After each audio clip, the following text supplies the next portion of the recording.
আপনি ভাবুন, একটা ট্রেন হাইজ্যাক করে তার মধ্যে প্রায় 214-15 জনকে মেরে দিল। এই ছোট লোক মিথ্যাবাদী পাকিস্তান আর্মি এবং পাকিস্তান সরকার সেটা সর্বসম্মুখে স্বীকার করতে ভয় পাচ্ছে।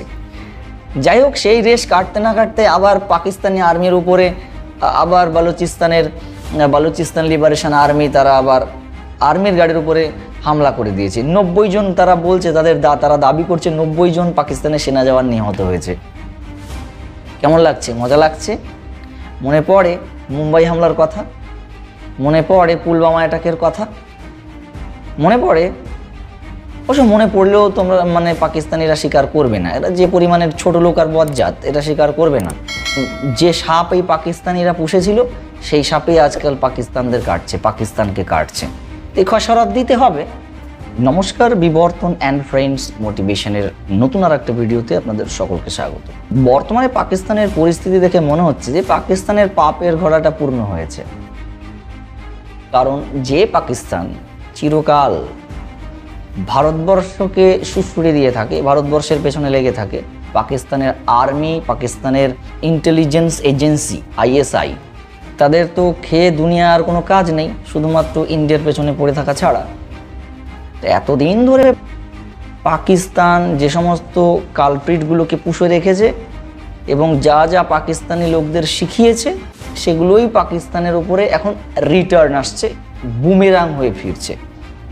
ইতিমধ্যে আপনারা শুনেছেন পাকিস্তানে একটা পুরো সম্পূর্ণ ট্রেন, বালুচিস্তান লিবারেশন আর্মি, তারা পুরো ট্রেন হাইজ্যাক করে নিয়েছে।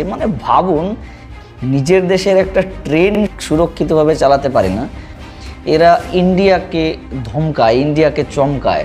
অ্যাকচুয়ালি এদের কাজ কি? এরা তো সারা জীবনে আর কিছু করেনি।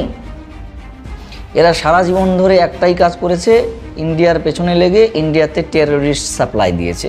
সেগুলো না করে যদি নিজেরা নিজেদের উন্নতির দিকে একটু নজর দিত, তাহলে আজকে পাকিস্তানের যা হাল, আজকে এখানে পাকিস্তানের থাকার কথা নয়। পাকিস্তানের থেকে অনেক ছোট ছোট দেশ যারা পাকিস্তানের পরে স্বাধীন হয়েছে, তারাও এই মুহূর্তে পাকিস্তানের উন্নতিতে পাকিস্তানকে ছাপিয়ে গেছে। এখন অনেকেই বলবে যে ভারতবর্ষের যা হাল, ভারতবর্ষের উচিত নিজের চরকায় তেল দেওয়া। আমরা নিজেদের চরকায় প্রয়োজন মতো তেল দিই, আর সেটাই ব্যক্ত করে ভারতবর্ষে আজকে সারা পৃথিবীতে ভারতবর্ষের স্ট্যান্ড কোথায়, আর লেভেলটা কোথায়, আর পাকিস্তান কোথায় পড়ে আছে। আর খুব শিগগির হয়তো ইউনাইটেড স্টেটস অফ আমেরিকা, তার প্রেসিডেন্ট ডোনাল্ড ট্রাম্প খুব শিগগির আবারও ট্রাভেল ব্যান চাপাবে পাকিস্তানের উপর। তো এই তো হাল। কি প্রয়োজন এসব করার? তা না করে নিজেরা ভারতবর্ষের সঙ্গে আমাদের সাথে হাত মিলিয়ে উন্নতির দিকে, উন্নতির রাস্তায় একসঙ্গে চললে হতো না? আজকে দুটো দেশের অর্থনীতি পাল্টে যেত, এশিয়া মহাদেশের পরিস্থিতি বদলে যেত, জিওপলিটিক্স বদলে যেত এশিয়া মহাদেশের, শুধুমাত্র যদি ভারতবর্ষ এবং পাকিস্তান হাতে হাত রেখে, কাঁধে কাঁধ রেখে চলতো। তাদেরও দেশে উন্নতি হতো, ইন্ডিয়ারও উন্নতি হতো। ওই ওপরওয়ালা একজন আছে, জোর করে তো আর ভগবানকে বা ঈশ্বরকে বা আল্লাহকে আনন্দ দেওয়া যায় না।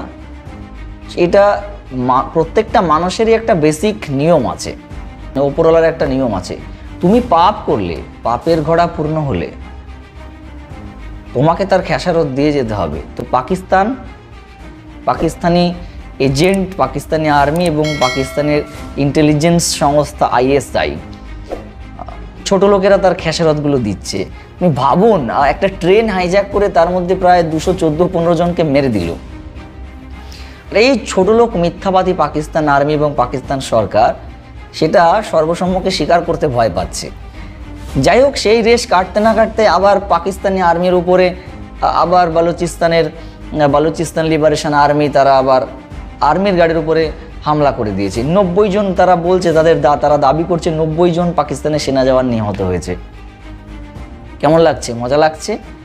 মনে পড়ে মুম্বাই হামলার কথা, মনে পড়ে পুলওয়ামা অ্যাটাকের কথা, মনে পড়ে। অবশ্য মনে পড়লেও তোমরা পাকিস্তানিরা স্বীকার করবে না, এরা যে পরিমাণের ছোট লোক আর বজ্জাত, এটা স্বীকার করবে না। যে সাপ এই পাকিস্তানিরা পুষেছিল সেই সাপেই আজকাল পাকিস্তানদের কাটছে, পাকিস্তানকে কাটছে। এই খসড়া দিতে হবে, এটাই নিয়ম। যেমন কর্ম করবে তেমন তোমাকে ফল ভোগ করে যেতে হবে এই পৃথিবী থেকে। তো পাকিস্তানের সঙ্গে ঠিক এই নিয়মটাই এখন চলছে, আর পাকিস্তানের অবস্থা খুব খারাপ। আর এই সিচুয়েশন ট্যাকেল করার মতো ক্ষমতা পাকিস্তানের হাতে নেই। এটা যদি পাকিস্তান যদি না শুধরায়, পাকিস্তানের কপালে আরও বড় বড় শনি আছে।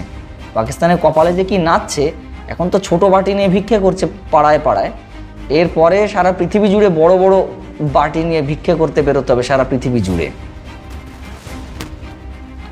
পাকিস্তানের পরিস্থিতি নিয়ে আপনাদের কি মতামত কমেন্ট সেকশনে জানাতে ভুলবেন না। ভিডিওটা ভালো লাগলে প্রচুর প্রচুর প্রচুর পরিমাণে শেয়ার করুন, আর হ্যাঁ, সাবস্ক্রাইব করতে ভুলবেন না।